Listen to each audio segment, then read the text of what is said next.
PTE still working on AI detection? What is happening, what is not happening? Because they're still thinking, are PTE templates still safe? Hello and welcome to another video of Alpha PTE. This is Fatima. Hope you all are doing well and hope your preparation is going on well. Today I'm going to make a video about PTE Templates 2026. We'll discuss the truth about human marking versus AI detection. So is PTE still working on AI detection? Are the templates still being flagged? What is happening, what is not happening, how we get the maximum score, especially in listening, writing and speaking, where templates affect the most. So let's quickly discuss all this in detail to make sure it is as helpful as possible. All right, so let's start. Now, first thing first, many students are still confused whether to know whether to use templates or not, because they're still thinking, are PTE templates still safe? Or is Pearson using human and AI detection to find memorized templates? Now, the answer is pretty simple. PTE is still primarily a computer-based exam. That means the questions are primarily checked with an AI detection software. But it is not as simple as you think it was. It previously maybe was very simple, but not anymore. Even if you go to Pearson's website and you have a look at the scoring, it officially confirms that it uses automated scoring strategies and automated scoring software primarily in their PTE exam, especially for the writing and speaking module. Obviously, listening and reading, everywhere it is used the computer exam, but here I'm primarily talking about the template based thing where people are worried about templates being picked and not getting enough score. So yes, they are still using the automated scoring technology. However, it assesses like your pronunciation, your vocabulary. Along with that, it also assesses the level of content which is being provided by you. So that is maybe getting more sophisticated, more updated, and maybe that's why the templates are not working as well as they used to work. Now, I have this question, does PTE have human examiners or human marking? Now, my answer is for normal scoring, for in a regular setup. Normally, PTE does not have human scoring like you can see in IELTS, where a human examiner is sitting and marking your answer, checking your speaking and stuff like that. But PTE uses automated scoring, which is based on a number of human evaluations and data which is collected by human evaluators to keep it as close as possible. So yes, your paper, your data is not sitting in front of a human examiner like it would be when it comes to IELTS who's checking, but since Pearson's algorithm is built largely on human related data, which means the system is sophisticated and trained so well that it reflects expert marking standards. So it is not marked by a human, but it is backed by a lot of human data. Okay. Moving on, does PTE detect templates? Now, what exactly do you mean when I say templates? Now, there are many questions which need a template. For example, describe image, retell lecture, essay. If you don't have a structure, it will be a very haphazard way of giving a response, right? So my idea of a template is a structure which gives you the opportunity to give a structured and proper, well-versed, grammatically, vocabulary-wise correct response. So I think that is a must, right? So do you think PTE is not going to allow that as well? So no, that's not happening. So this is where the students usually misunderstand the issue. PTE does not simply fail you because you are using a template. Actually, a template is not automatically wrong. Like I said, for questions like describe image, retell lecture, summarize group discussion, summarize spoken text, essay, a structure can help students, organize their response. But there is a big difference when it comes to a smart structure or a blind memorized template. Now, if you want to use a blind memorized template, that is absolutely a no. It's not working at all. But if you're going to make a smart structure and try to use them in the questions that I just mentioned, that is much needed. That's actually what is expected out of you, right? So a useful template will help you speak clearly, fluently, with enough content which is related to the topic. For example, in describe image, okay, if I start by saying the image provides me a significant information about, then the line is correct. But after that, if I don't give the information which is there in the image, like the actual chart, the numbers, the title, the words, then, and if I keep saying some random stuff, so I can see an image which is about significant information, and because of the significant information I can see significant colors and numbers. I think there are many numbers like 1 to 10 and somewhere around 20 to 15. So this is so vague. When you use something like this, it's not working anymore because the system has become more sophisticated. You need to use a template which is basically a structure to help you give a structured response. Okay, PTE is actually looking forward to a structured response, but not to a blind memorized unrelated response which has nothing to do with the topic or the question which is given. Okay, so that is my answer. Similarly, in essay, a structure is useful. It's actually extremely useful, but the writing the same generic ideas again and again in every topic.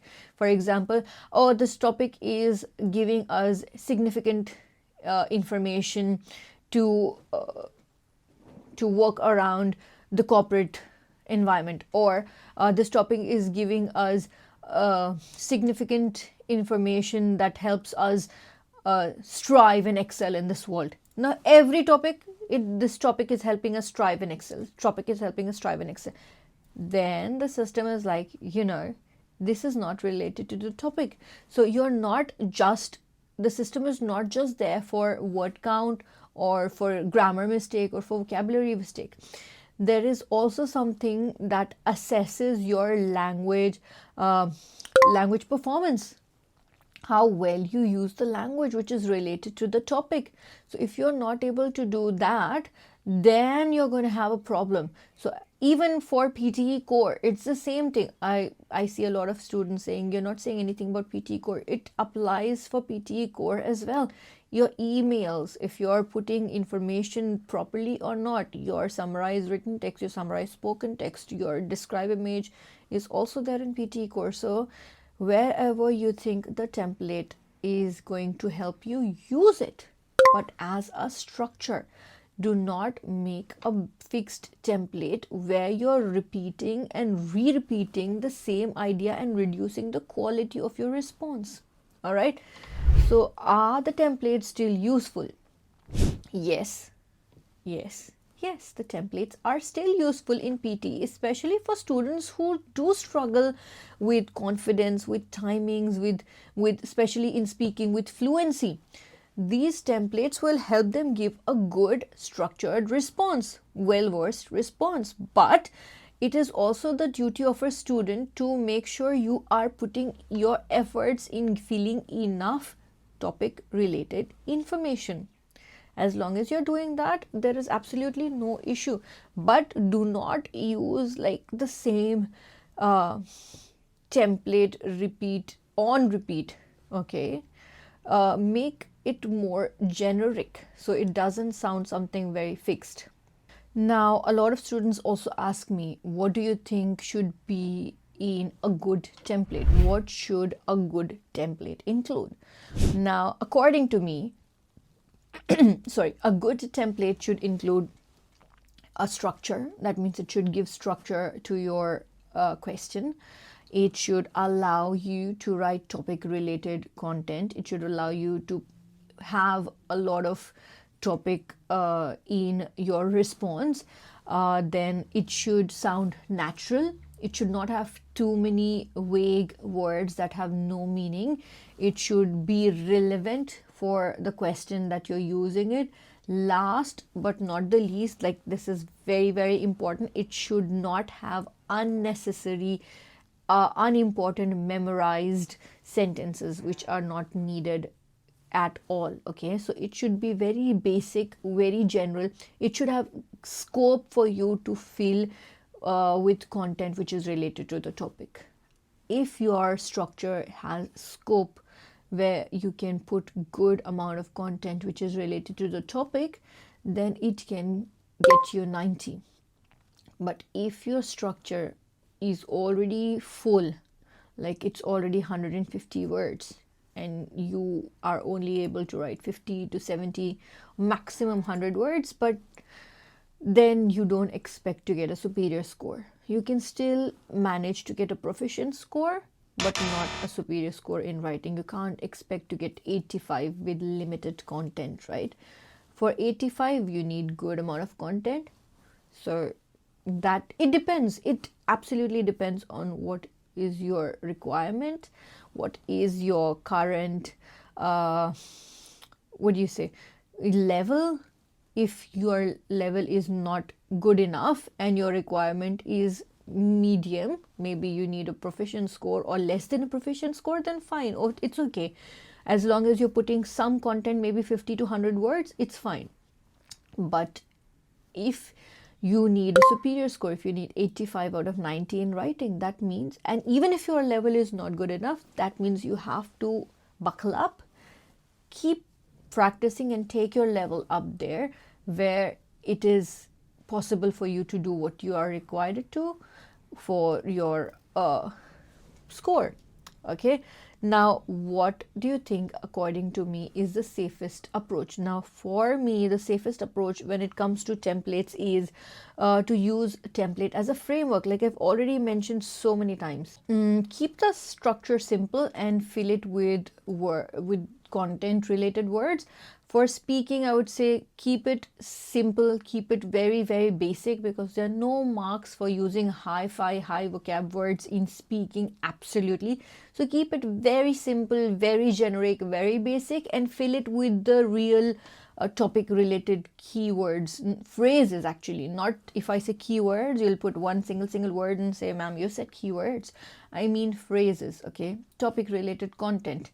For writing, use good format which allows you to have some good high vocab words, which has some good grammar related structures, wherein you can maybe put not only but also, besides, apart from doing this, they're also doing that. So some it should allow some grammatical variations where you can put good arguments, where you can use good vocabulary. If possible, you should have the scope for writing examples to match with the topic. So this is the safest approach for using a template.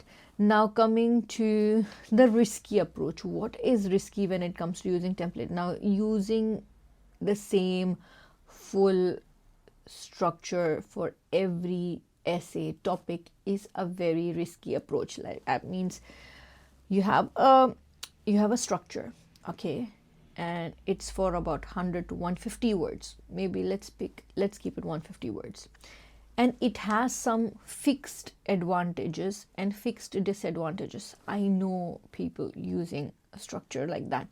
Okay, so they tell in the introduction you have a topic where you have to put just the topic. Then they will put the fixed thesis statement. Then in the first paragraph, they'll say, oh, this is the topic, and the topic is helping me achieve great heights, or helping me develop a strong character, something like that. It's already, that benefit is already there, and it is being used on repeat for every essay structure. It is a very risky approach, guys. Okay, moving on.